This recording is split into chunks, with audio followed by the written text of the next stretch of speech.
મહેસાણા, બનાસકાંઠા અને પાટણ જિલ્લાના 8 શહેર અને 400 ગામમાં 2 દિવસ પાણી કાપ. વાવમાં મુખ્ય સંપની સફાઈ કામગીરીને લઈ ધરોઈ યોજનાનું નહીં મળે પાણી.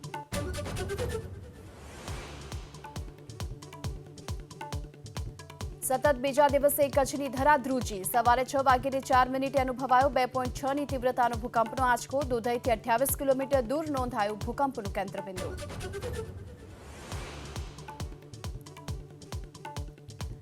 ગુજરાતમાં સતત બીજા દિવસે ઠંડીના જોરમાં ઘટાડો. 27 ડિસેમ્બરથી 2 દિવસ 13 જિલ્લામાં 30થી 40 કિલોમીટરની ઝડપે પવનની સાથે હળવા વરસાદનું પણ અનુમાન.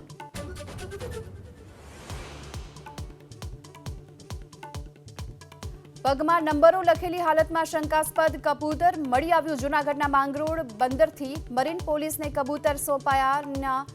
ના મળી કોઈ વાંધાજનક વસ્તુ.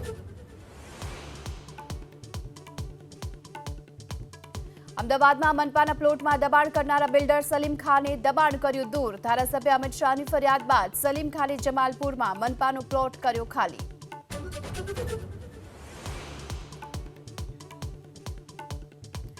સંભલમાં શાહી જામા મસ્જિદનો સર્વે રિપોર્ટ આજે થઈ શકે છે રજૂ. રિપોર્ટ માટે કોર્ટ કમિશનરે આપેલી મુદ્દત થઈ રહી છે પૂર્ણ. ચંદોસીમાં બાવળીનું ખોદકામ આજે પણ રહેશે યથાવત.